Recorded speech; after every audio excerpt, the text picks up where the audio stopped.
He's so charming. I almost forgot about the Raphael scandal. Oh boy, someone salty.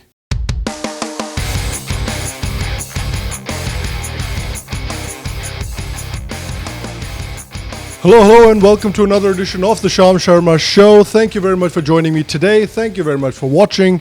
I appreciate you. So a little while ago, Hasan Minhaj made a video about the Indian elections, and I talked about how that video was just a lazy and dishonest attempt at presenting to the Western audience that Modi was just a bigot and the people of India were idiots and they were bigots too, because that's the only reason that they wanted to vote for Modi. So I've already done a response to that video when it came out. You can check it out, it must be floating around somewhere over here. And I talked about how the segment was half-assed, how the segment was poorly researched, and how it contained unquantifiable allegations against Modi and his government and the Indian people. Well, I'm so glad that people listened to the great political thinker of our time, Hasan Minhaj, and actually booted Modi out of power this time. There's no place in a democracy for someone like... What's that? What happened?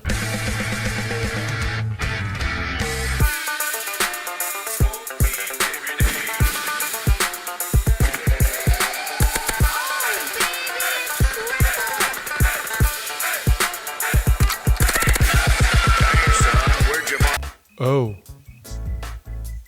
Damn.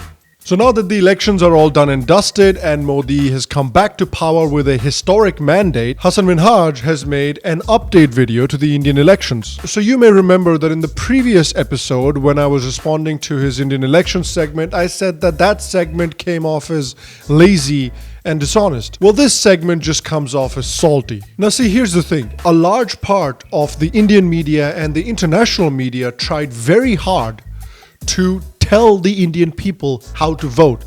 They created dozens of articles and dozens of videos telling the Indian people and coaxing the Indian people not to vote for Modi. And again, a large part of the American media did the same, which is very interesting because the American media has been crying and screaming about how foreign countries have been trying to interfere in American elections, but they were trying to do the same thing in the Indian elections. Did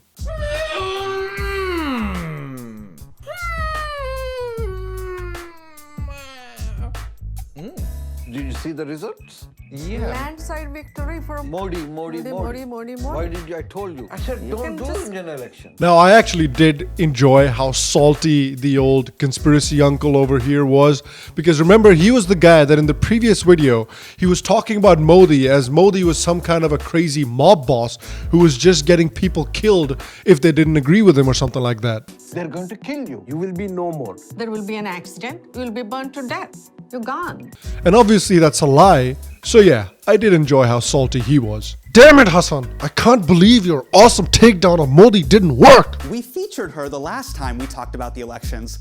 So she hit me up on Twitter and invited me to come on her show for a debate. And I said, hell no. That show is way too intense. I would get destroyed like King's Landing. Now actually, the whole thing about Navika and Times Now and Hasan Minhaj and their whole beef, that was actually pretty funny. It cracked me up. You should definitely go and check that out. There's really no point in sitting down in any of these panel discussions and trying to have a conversation because they're really not designed for conversations. They're just designed for a screaming match. So I'm actually kind of glad that Hasan didn't go there. It would have been funny to see him there, but yeah. These things are absolutely ridiculous, and I'm happy that Hasan made fun of them. Now look, we know this. It's not a huge surprise that the BJP won. Not a huge surprise BJP won?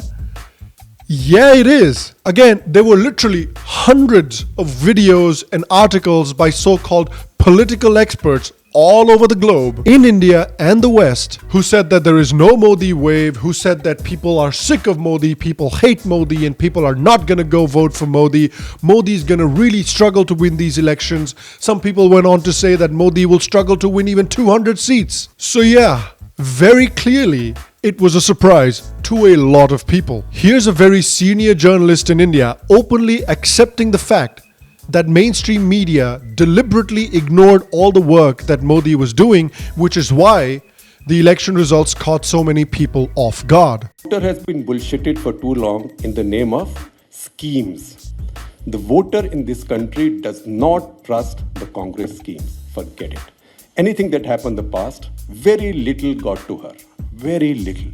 This time, LPG, the house, even if government didn't build the house for you, you were building a house, they gave you 1.5 lakhs. One after the other. And I was looking for evidence to the contrary. And many of the people we traveled with, we were a group, we were hoping to see evidence for the contrary, but we were not finding it. We were finding gas cylinders. We would even peek inside the houses and find a gas cylinder. So you build a house, government gave you 1.5 lakhs. You build a toilet, government gave you 15,000. Government didn't come and build the toilet for you. What did the government do? They used direct benefit transfer. They used something that in this city and in this 1 square kilometer periphery, everybody gets very angry about. They used the jam trinity, that is Jan Dhan account, Aadhaar and Mudra loans. Initially, I thought Mudra loans were all rubbish, that this was all a fake. But when I have videos, Mr. Shobha Lal sitting 50 kilometers from Azamgarh, Dalit saying that I got 50,000 rupees Mudra loans, had made this chai shop, I repay 1,300 rupees every month. If I don't repay on time, bank manager sends somebody to me. And then came back and checked the larger data. 4.81 crore people have got Mudra loans and 2.1 lakh crores have been dispersed. Now, I have to say this very honestly, that we journalists and the commentariat chose not to see it. Many journalists and many of these political experts had their heads in the sand when it came to what Modi was actually getting done on the ground. So yeah, they were clearly surprised when Modi won and by the margin that he won. And then he randomly cherry picks a BJP leader and his quote to, I guess, paint the BJP as some kind of weird fascist party. The BJP ran some wild candidates, like Anand Kumar Hegde, who said, as long as we have Islam in the world, there will be no end to terrorism, which kind of sounds like Stephen Miller's wedding vows. Well, that's just true, man. Here's an ideology that claims to have all the answers in the universe with absolutely no need for spiritual exploration.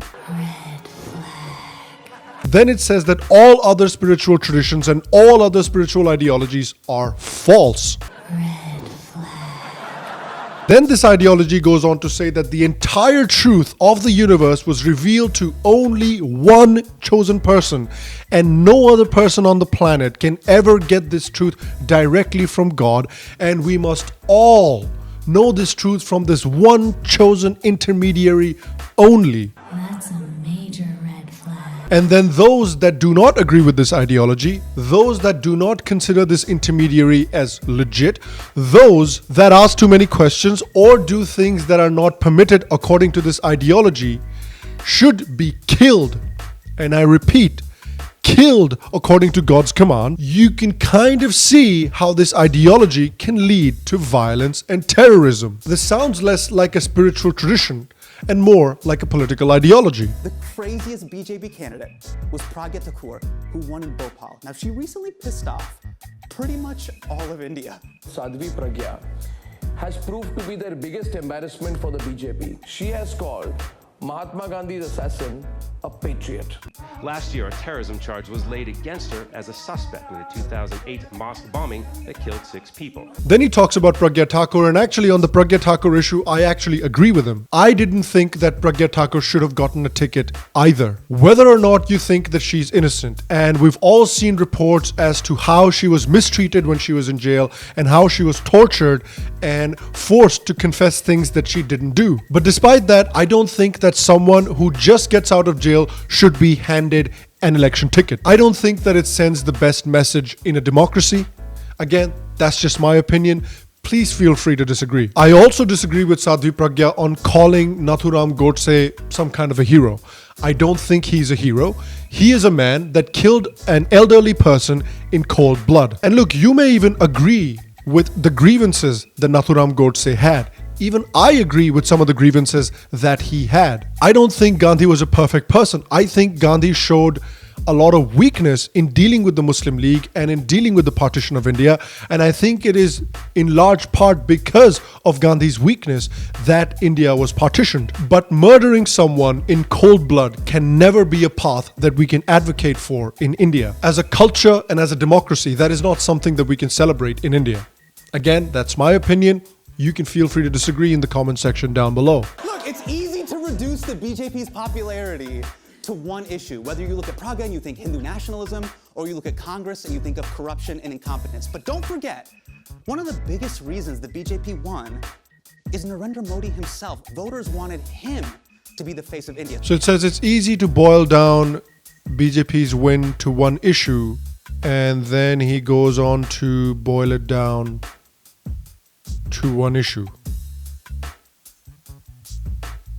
And look, it's interesting because yes, it was because of Modi that I believe that the BJP got as many seats and votes as they did. But what Hasan chooses not to mention is why people like Modi and why people voted for Modi. Hasan just says that, oh, because Modi's a fascist and Modi hates minorities and Indians hate minorities, that's why. But like senior journalist Shekhar Gupta said in the video earlier, Modi's social welfare schemes actually reached people. Whether it was financial inclusion, whether it was support to small and medium business enterprises, whether it was affordable housing, whether it was toilets in poor areas to lower open defecation, whether it was LPG connections to the poor, whether it was affordable healthcare. Like Gupta said, these schemes actually reached people. These schemes actually affected and changed people's lives, and then those people went out and voted for Modi. That is how a democracy works, and it worked beautifully in India in 2019. A man worked for the people, and the people then went out and voted for him. But then the problem is that mentioning all of this will completely ruin the narrative. The narrative that Modi hates minorities, the narrative that Indians hate minorities, the narrative that Modi's a bigot and Indians are bigots, and that's why so many Indians went and voted for Modi. And because that's the narrative, it is hard for people to acknowledge that Modi's schemes, which undoubtedly Hasan would have loved if somebody like Bernie came out with these schemes instead of Modi, because if you actually look at Modi's flagship policies, they're pretty quasi-socialist policies. So it's hard for them to acknowledge that Modi's quasi-socialist social welfare policies are actually reaching the people and changing their lives, because that would completely ruin the narrative that they're trying to create. He's known for not taking questions from the press. The stakes of this election were so high, even he had to sit down for an interview with one of the most feared journalists in India, Bollywood star Akshay Kumar. Again, I actually agree with Hasan on the Akshay Kumar interview. It was a softball interview.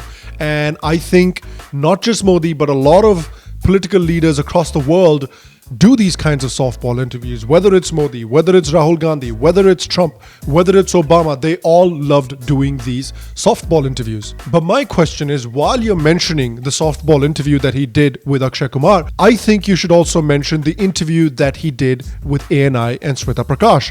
Because I think the interview that Smita Prakash did with Modi actually asked Modi a lot of tough questions. You can take a look at these questions yourselves and make up your mind. चुनावी हार के बाद आपकी party कितनी confident है कि 2019 के चुनाव जीत पाएंगे आप? आपके नैरेटिव में कांग्रेस मुक्त भारत कई बार आ चुका है, लेकिन जिस तरह नतीजे आ रहे हैं, सामान्य जो नागरिक है वो कांग्रेस को एक विकल्प, एक ऑप्शन मान रहा है। इसीलिए तो हिंदी हार्टलैंड में जहां आपकी इतनी जड़ स्ट्रॉन्ग थी, अब वहाँ पर कांग्रेस की सरकार आ गई है। 2018 में ये जो चुनाव हुए, बहुत से राजनीतिक विशेषज्ञ कहते हैं that the reason for the loss was एक तो नोटबंदी और फिर जीएसटी के पुअर इम्प्लीमेंटेशन। अगर आप पीछे देखें तो क्या नोटबंदी की ज़रूरत थी? फिर आपने ब्लैक मनी की बात की, पैरेलल इकोनॉमी की बात की, तो क्या इकोनॉमिक ऑफेंडर्स जिनको आपने कहा था कि आप उनको भारत वापस ले आएंगे, वो अभी भी मेहुल चोकसी हो जाए, नीरव मोदी हो जाए, विजय मल्ल्या, अभी भी वो बाहर हैं? वो जो ऑब्जेक्टिव्स थे पैरेलल इकोनॉमी बंद करने की और इकोनॉमिक ऑफेंडर्स को वापस लाने की, वो ऑब्जेक्टिव्स अभी खत्म नहीं हो पाई। So I think that was actually a pretty fair, balanced interview that Smita Prakash did with Modi, but for some reason that interview will not be mentioned. And that's the problem. Why is this segment so one-sided when it's supposed to be an unbiased look at the Indian elections? He's so charming, I almost forgot about the Rafael scandal. Now, I totally get... Ooh, He sounds a little salty. It's almost a little weird to watch him have a little mini meltdown there. God damn it, I can't believe these Indians didn't vote the way I bloody wanted them to vote. Even the audience is like... Now, I totally get. What? And let's talk about that whole Rafael thing as well. The Supreme Court of India, the highest court in the land, gave the Modi government a clean chit when it comes to the Rafael scandal and said that everything was done legally. The Supreme Court said perception of individuals cannot be the basis of a fishing and roving inquiry by this court. The Supreme Court also said, in view of our findings on all three aspects and having heard the matter in detail, we find no reason for any intervention by this court on the sensitive issue of the purchase of 36 defense aircraft by the Indian government. So this is the second time that Hasan has said that he doesn't trust the Supreme Court of India or completely ignores the judgment of the Supreme Court of India. The first time he said that is when he was talking about the 2002 riots, and the Supreme Court of India actually exonerated Modi in those riots, but he completely ignored the Supreme Court's decision and continued to blame Modi for the riots. What's up with that, man? The Supreme Court decision only matters when Hasan believes that it matters. Modi is savvy and revered, and I know this because Indian trolls are blowing up my mentions. They don't like my sweater. They don't like my hand motions. This person just wants me to know that I'm a son of a bitch. I love how he wrote, just so you know. He's like, hey, just FYI. Oh no, you're being trolled on Twitter? What? Oh my God. When has this ever happened to someone on Twitter? On behalf of the rest of the world, Hasan, I'd like to welcome you to the internet. Mate, this is what social media is. 10% meaningful discussion, 90% outrage and trolling. Whether you're on the left or you're on the right, it doesn't matter. Everybody gets trolled. That is what social media is, whether we like it or not. Theme, Modi supporters think I was trying to swing the election. Let me take this time to thank Hasan Minhaj, who helped us elect a right-wing government in India. Thank you. Okay, let me make this very clear. Comedians can't swing elections. Yeah, but you did try. You did try to influence, if not swing the election. That is what many of these media houses in the US, in the West, tried to do. They wrote hundreds of articles and made hundreds of videos about how people should not vote for the Modi government and people should vote for the quote-unquote secular parties. That amounts to legitimately telling people how to vote and trying to influence how people vote. So these guys basically go like, well, Modi is a fascist and the people that support Modi are fascists and they hate minorities. Do you guys want to vote for somebody who hates minorities and is a fascist? And the thing is, there's been a real trend over the past few years about comedians trying to cover serious issues. But the thing is, what the comedians do when they cover these serious issues, they try to have their cake and eat it too. What that means is that if Modi lost, then Hasan Minhaj would have acted like a hero and said, you know, I played a little part in ending fascism around the world. What's that? Oh, no, I'm not a hero. Okay, maybe a little bit. And then if Modi wins, he gets to come out and say, hey, you guys, comedians can't affect elections, you guys. See, it's like when you're trying to hit on a girl and she says no, and then you act like you didn't want her in the first place. Hey, man, what happened with that girl? Did she say yes? Oh, what's that? Oh, her? Oh, I wasn't trying to hit on her. I wasn't trying to get with her. Dude, look at her. She's totally not my type. Like, oh my God, she's so ugly. Okay. Oh yeah, so I was just looking for tissues because, my allergies are acting up. So I just went over to ask her if she had tissues, Dude, there's tissues right here. What? Oh, oh, look at that. Oh, it's right here. That's so funny. Dude, are you crying? Oh no, it's just that the allergies are in my eyes. I totally didn't even want that girl, dude. And that's what this segment feels like. Just someone who's really salty that their segment did not have any effect on the voting patterns of those bigots over there in India, and then he also gets trolled for his trouble. So Hasan, all I can say is that I hope you recover from your saltiness.